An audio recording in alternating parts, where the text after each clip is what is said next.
Alors dans cette vidéo, on va essayer de faire un tour rapide des méthodes d'analyse en physique, en chimie, donc des méthodes d'analyse chimiques et physiques. Et on va déjà commencer par parler des dosages ou des titrages, ce qui veut dire exactement la même chose. Alors pour ceux qui n'ont pas vraiment compris ce qu'est un dosage et un dosage et un titrage se basent sur la réaction entre un composé A et un composé B, qui vont donner ici très simplement un composé C. Je prends une expérience fictive très simple. Et la première chose à considérer, c'est que la réaction est totale, c'est-à-dire que l'état final est égal à l'état maximal, c'est-à-dire que l'intégralité de A et de B peut réagir pour donner C. Qu'est-ce que c'est un dosage concrètement? Et bien ici, mon but du jeu, c'est de savoir ici combien j'ai de particules, si vous voulez, de paquets de A dans mon milieu. Là, je sais que j'en ai 4 sur mon exemple, mais je ne suis pas censé le savoir puisque c'est microscopique. Et bien, je peux savoir ici combien de particules de B j'introduis grâce à une burette et les faire réagir. Et bien, si ici par exemple je fais réagir un B avec un A, un deuxième B avec un troisième B avec un A, un quatrième B avec un A, j'obtiens 4C. Et là, je suis à ce qu'on appelle l'équivalence. L'équivalence, c'est quand j'ai fait réagir l'exacte quantité de A avec ce qui est contenu dans ma burette en B. Donc ici, je sais que j'ai fait réagir 4B, donc je peux en déduire que j'ai 4A. Donc ça, c'est le principe très très très simple, très simplifié même, d'un dosage. C'est en connaissant la quantité de mon espèce B, je peux donc trouver la quantité de mon espèce A dans le cadre de cette réaction simple. L'équivalence, comment on la détermine?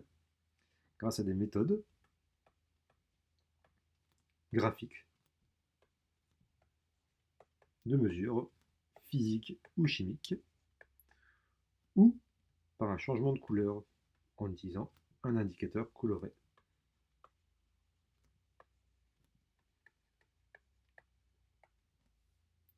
On va commencer par s'intéresser au changement de couleur. Alors ici, je vais considérer le fait que je cherche ici dans ma solution, qui possède un certain volume d'acide, la concentration en acide que je vais noter AH. Pour ça, je mets dans ma burette une solution de base que je vais noter CB, de concentration CB connue. L'équation du dosage sera AH. Alors la base que je vais prendre ici pour mon exemple sera l'ion hydroxyde plus OH- va nous donner, en supposant que la réaction est totale, A- la base conjuguée plus H2O. Ce qu'il y a à savoir, c'est que la définition de l'équivalence, on peut la déterminer grâce à un tableau d'avancement que je fais ici. Et ça va nous permettre de travailler sur quelque chose qui est piégeux. Vous allez comprendre tout de suite. Alors à l'état initial, si je considère l'équivalence, c'est-à-dire que si je considère que tout réagit, et bien à l'état initial ici, j'ai une quantité de matière NaH et une quantité de matière contenue ici dans mon bécher et une quantité de matière de OH- qui est contenue ici dans ma burette. J'ai 0, 0. Admettons que je suis dans le tableau d'avancement qui nous indique l'équivalence. Là, j'ai disparition de H, j'ai disparition de OH-, j'ai apparition de produit. Et à l'état final qui est à maximal, ce qu'il y a à savoir, c'est que à l'équivalence, la définition de l'équivalence, eh ben, c'est ce que j'ai marqué plus haut, c'est quand l'intégralité des B réagissent avec le A, c'est-à-dire quand on est aux proportions stoichiométriques, ça veut dire qu'il ne reste à la fin à l'équivalence ni A, ni B, donc ni H, ni OH-. Et donc en posant ici une égalité, on se rend compte que la quantité de AH moins X est égale à 0, est égale aussi à la quantité de OH- moins X, ce qui veut dire que NaH est égal à NOH-, X se simplifie, et voilà. Et donc le but du jeu, c'est de calculer la quantité d'acide. Je rappelle que la concentration est égale à une quantité de matière sur un volume. Donc la quantité de matière est égale à la concentration fois le volume. Et donc j'ai bien Ca fois le volume d'acide est égal à la concentration de la base fois le volume qu'on note équivalent. Le volume à l'équivalence, c'est le volume qui est fait quand je suis à l'équivalence. Ce qu'on cherche ici, c'est la concentration en acide. Donc on fait un petit réarrangement et on voit que la concentration en acide est égale à la concentration en base fois le volume équivalent sur le volume d'acide. Ça, c'est connu. Alors je vais prendre ici. Donc c'est le connu, c'est ce qu'on a mis dans la burette. Ça, c'est connu, c'est ce qui est dans le bécher. Et ce volume équivalent, c'est ce qu'on cherche, et c'est ce qui est déterminé par un changement de couleur, dans notre premier cas.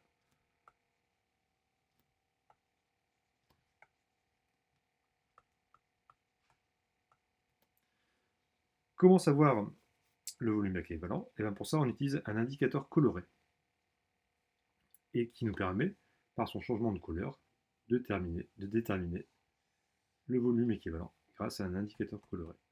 Indicateur coloré qu'on verra tout à l'heure plus en détail.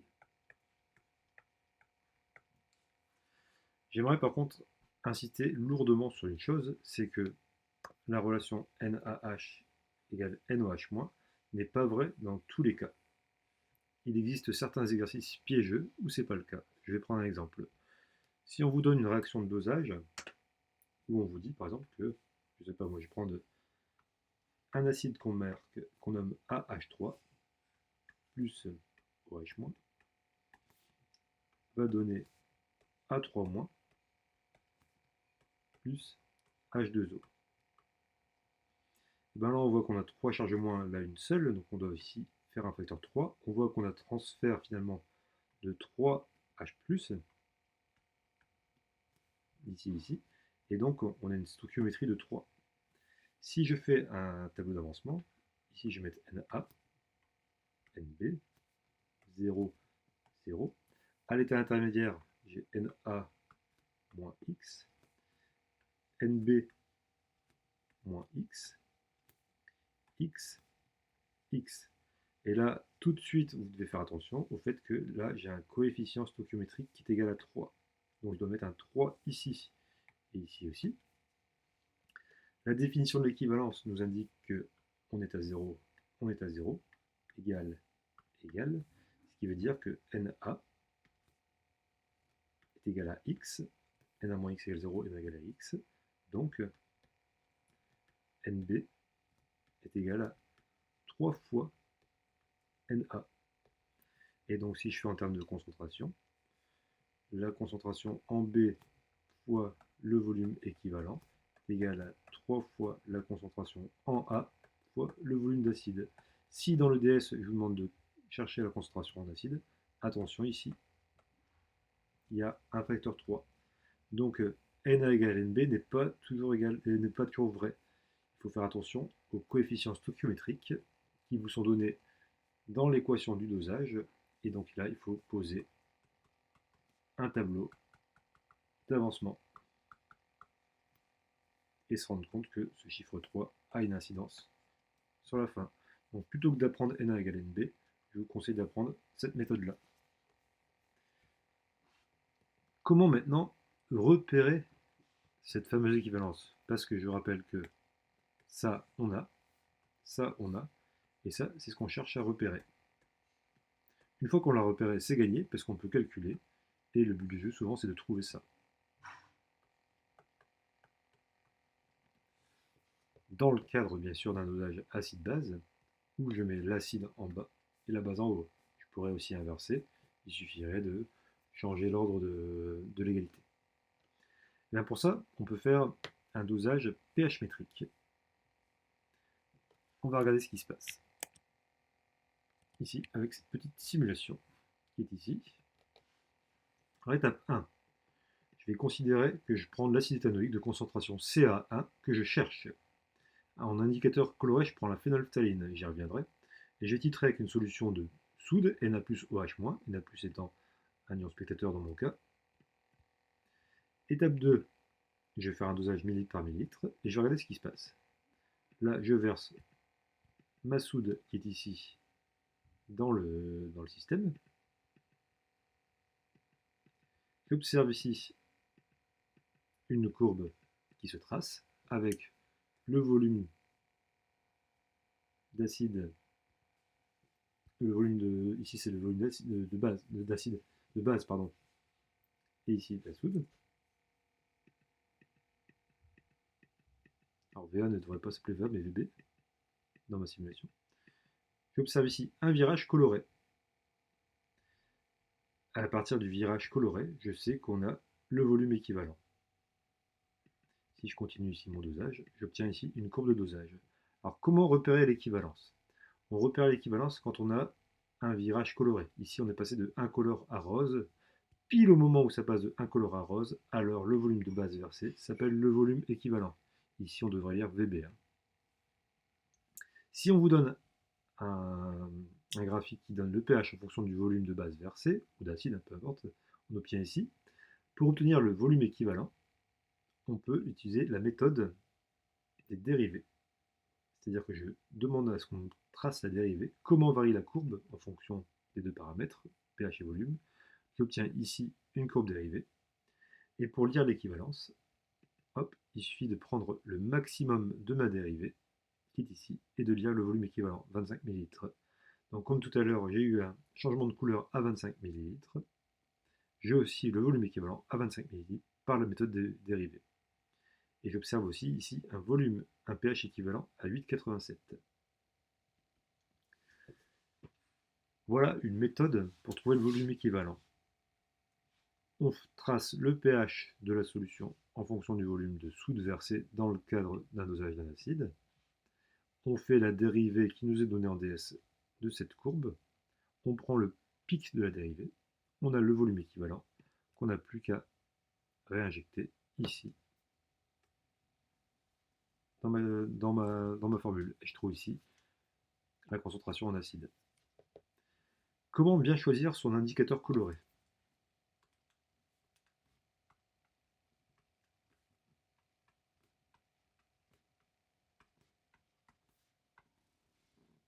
Comment bien choisir son indicateur coloré?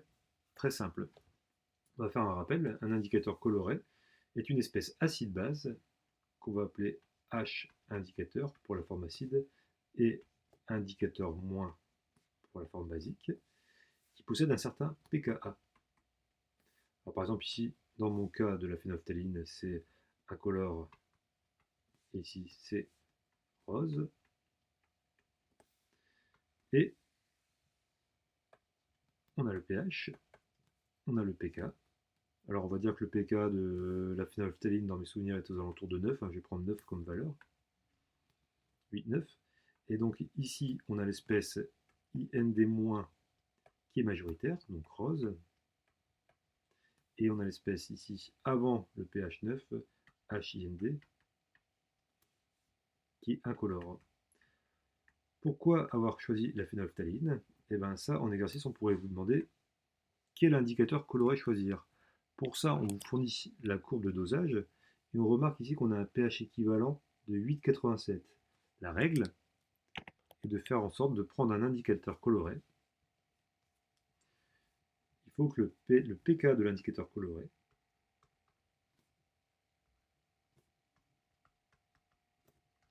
soit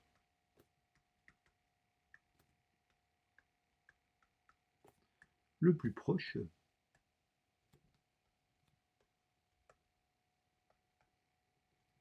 du pH à l'équivalence.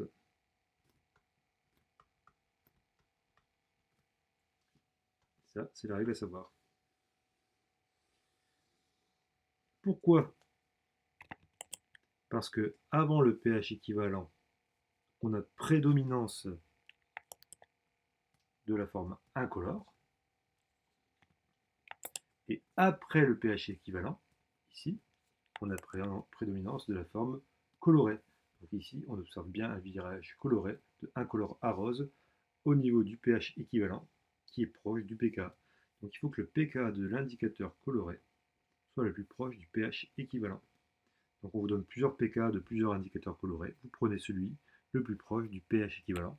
pH équivalent qu'on trouve ici en prenant le milieu de la courbe, ici, qui vous est indiqué dans les énoncés. Une autre façon de déterminer le volume équivalent, c'est grâce à la conductimétrie.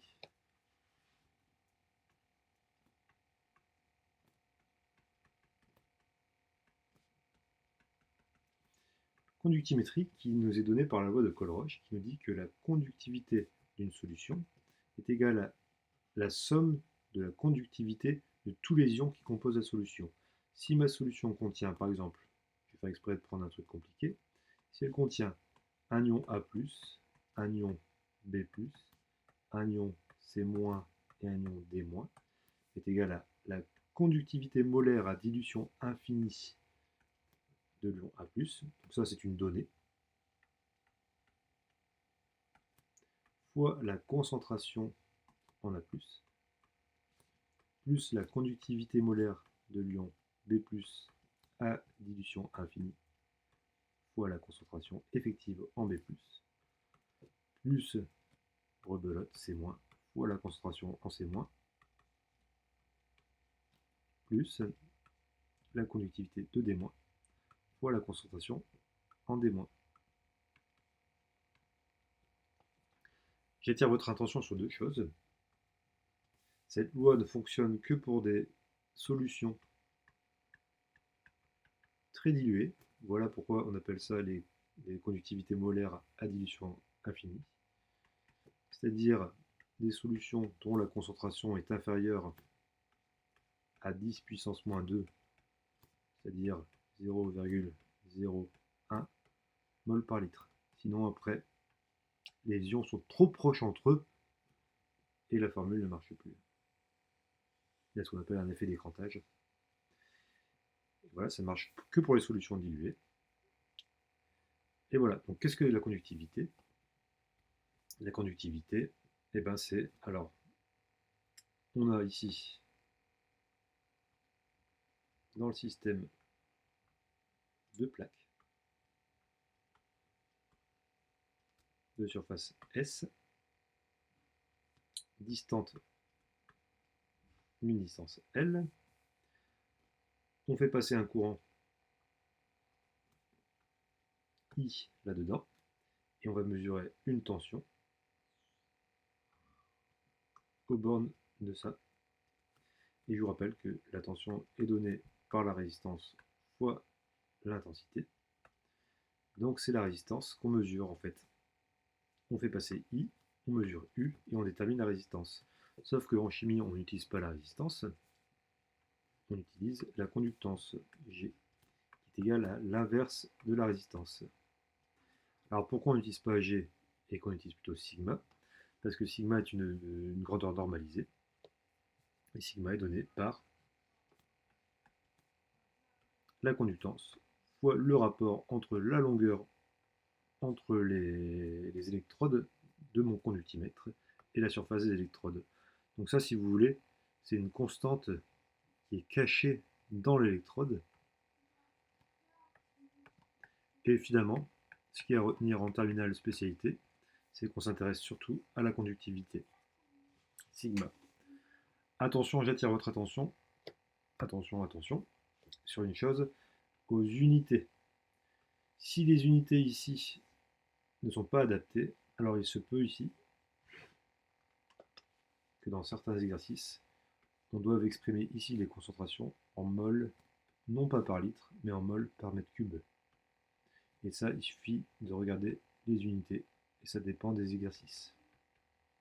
Si vous voyez ici, dans les unités, des mètres-1, alors il faudra utiliser des moles par mètre cube. Ça, c'est pour la théorie, mais qu'est-ce qui se passe concrètement pour un dosage conductimétrique? Et bien souvent, on trace, donc dans le cadre du dosage d'un acide par une base, qu'on va noter OH-,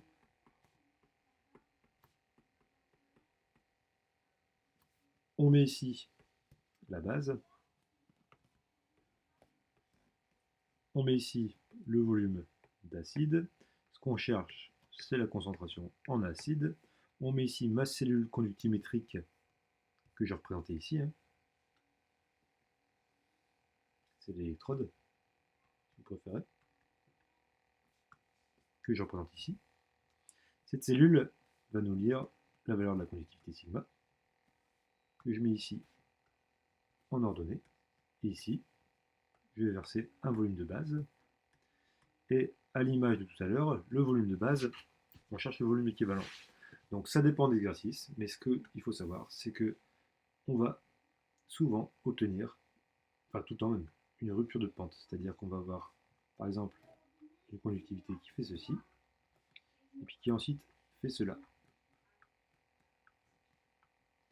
Et bien, pour lire le volume équivalent, il suffit de prolonger les courbes avec sa règle, comme ceci et comme ceci. Et au croisement des courbes, ici, on pourra lire le volume équivalent.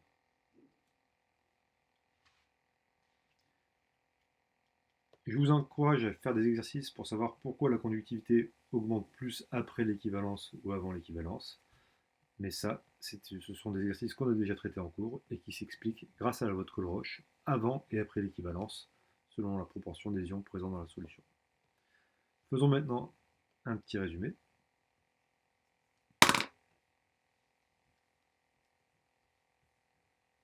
Un petit résumé rapide.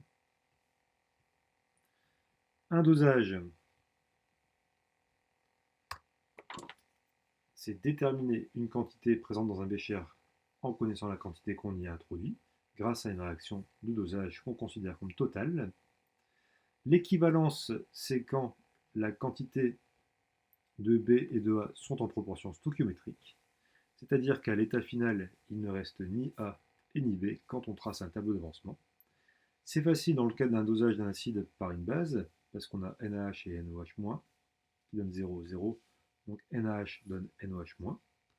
Sachant que la concentration est égale, la quantité de matière est égale à la concentration fois le volume, on peut trouver de ce fait la concentration en acide, c'est souvent ce qu'on cherche, ou en base si j'inverse le système. J'attire votre attention sur le fait que parfois il y a des coefficients stoichiométriques qui font que l'égalité est modifiée, et ça on l'obtient qu'en traçant mon tableau d'avancement. Une fois qu'on a cette égalité là ou là, on remplace n par c fois v, et on entoure ce qu'on cherche, on entoure ce qu'on cherche, on isole ce qu'on cherche, et ça, on l'a dans l'énoncé. Ce qu'il nous faut, c'est le volume équivalent. Pour déterminer le volume équivalent, en méthode pH métrique, on mesure le pH de la solution quand on ajoute la base. Hop, alors je vais faire ici, hop, une petite roulotte. Hop, hop, on mesure le pH, pH, pH, pH, pH, pH, en fonction de la base qu'on verse. Regardez bien ici la couleur. Hop, hop, et l'équivalence s'indique, se trouve quand on a un virage coloré. Ici, on a un volume équivalent, 26 ml. On continue mon dosage. La deuxième étape pour voir le volume équivalent, c'est d'avoir la courbe dérivée. Et ici, on peut lire le volume à l'équivalence en prenant le pic de la dérivée. Et dans le cadre d'un dosage conductimétrique, qui obéit à la loi de Colroche pour les solutions diluées, alors ça marche pour les dosages acide-base, mais ça marche pour plein d'autres réactions chimiques. C'est pas que pour les acides-bases, c'est aussi pour les réactions d'oxydoréduction. Ce qu'il y a à retenir, c'est qu'on observe, on trace la conductivité en fonction du volume de ce qu'on verse dans la burette. Et on obtient ici une brisure de pente. Et c'est au niveau de la brisure de pente qu'on peut lire le volume équivalent. Et à l'image de ce qu'on fait pour les acides et les bases, on peut en détruire une relation entre la quantité de matière en A et en B, et donc déterminer la concentration en A en connaissant la concentration en B, le volume de A et le volume équivalent par méthode graphique, par conductimétrie. Merci.